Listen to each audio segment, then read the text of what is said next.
চিন্তা নেই, আমি বহু আগে রাজ্য সভাপতি হওয়ার পর স্লোগান দিয়েছিলাম শুরুর দিকে, তখন আমাদের কর্মীদের কনফিডেন্স কম ছিল, অনেকে বিশ্বাস রাখতে পারেনি, কিন্তু তখনই আমি বলেছিলাম এইবার 25 পার।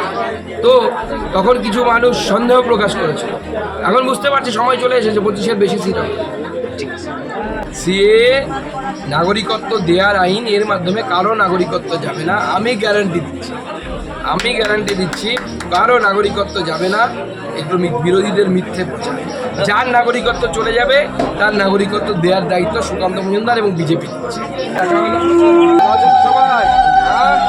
নমস্কার।